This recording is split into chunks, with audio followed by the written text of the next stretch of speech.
Josué capítulo 8. Então disse o Senhor a Josué: Não temas e não te espantes. Toma contigo toda a gente de guerra e levanta-te, sobe a Ai. Olha que tenho dado na tua mão o rei de Ai e o seu povo, e a sua cidade e a sua terra. Farás, pois, a Ai e ao seu rei, como fizeste a Jericó, e eu serei, salvo que, para vós, tomareis os seus despojos. E o seu gado, põe em emboscada a cidade por detrás dela. Então Josué levantou-se toda a gente de guerra para subir contra Ai. E escolheu Josué 30.000 homens valorosos e enviou-os de noite.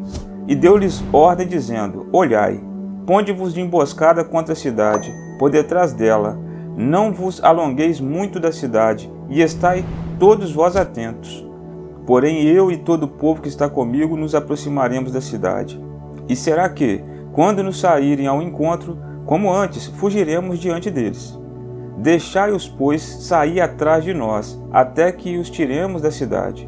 Porque dirão: fogem de diante de nós, como antes, assim fugiremos diante deles.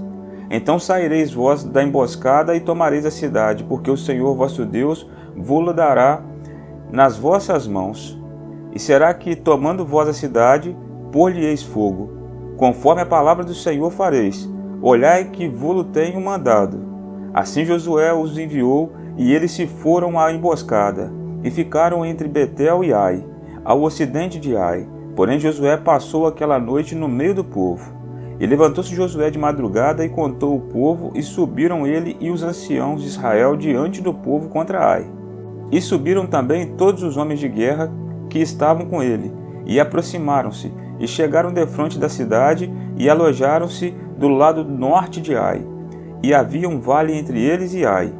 Tomou também uns 5.000 homens, e pô-los de emboscada entre Betel e Ai, ao ocidente da cidade. E puseram o povo todo o arraial que estava ao norte da cidade, e a emboscada ao ocidente da cidade. E foi Josué aquela noite até ao meio do vale.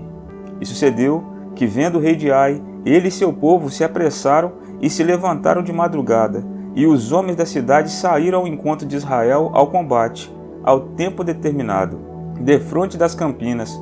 Porém, ele não sabia que se achava uma emboscada contra ele atrás da cidade. Josué, pois, e todo Israel se houveram como feridos diante deles, e fugiram pelo caminho do deserto.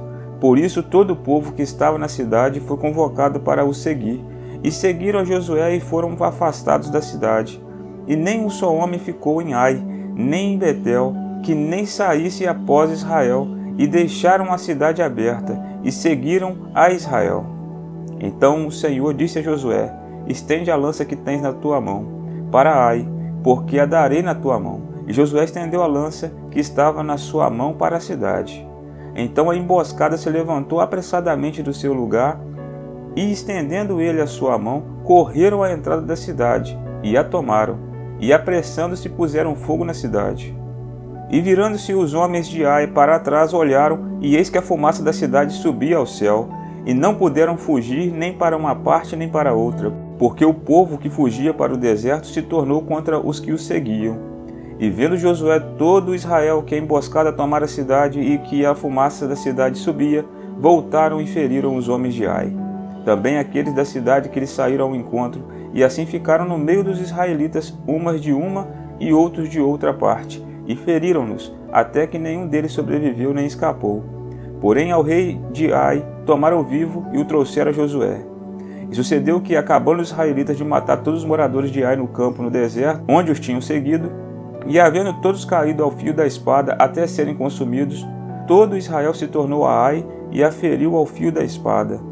E todos os que caíram aquele dia, assim homens como mulheres, foram 12.000, todos moradores de Ai. Porque Josué não retirou a sua mão que estendera com a lança, até destruir totalmente os moradores de Ai. Tão somente os israelitas tomaram para si o gado e os despojos da cidade, conforme a palavra do Senhor, que tinha ordenado a Josué. Queimou, pois, Josué a Ai e a tornou num montão perpétuo, em ruínas, até ao dia de hoje. E ao rei de Ai enforcou no madeiro até a tarde. E ao pôr do sol ordenou Josué que o seu corpo fosse tirado do madeiro e o lançaram à porta da cidade. E levantaram sobre ele um grande montão de pedras até o dia de hoje. Então Josué edificou um altar ao Senhor Deus de Israel no monte Ebal, como Moisés, servo do Senhor, ordenara aos filhos de Israel, conforme o que está escrito no livro de Moisés, a saber, um altar de pedras inteiras, sobre o qual não se moverá instrumento de ferro, e ofereceram sobre ele holocaustos ao Senhor, e sacrificaram ofertas pacíficas. Também escreveu ali em pedras uma cópia da lei de Moisés, que este havia escrito diante dos filhos de Israel. E todo o Israel, com os seus anciãos e os seus príncipes, e os seus juízes, estavam de um e de outro lado da arca, perante os sacerdotes levitas, que levavam a arca da aliança do Senhor, assim estrangeiros como naturais, metade deles em frente do monte Gerizim, e a outra metade em frente ao monte Ebal, como Moisés, servo do Senhor, ordenara para abençoar primeiramente o povo de Israel. E depois leu em alta voz todas as palavras da lei, a bênção e a maldição, conforme tudo que está escrito no livro da lei. Palavra nenhuma houve de tudo o que Moisés ordenara que Josué não lesse perante toda a congregação de Israel, e as mulheres e os meninos e os estrangeiros que andavam no meio deles.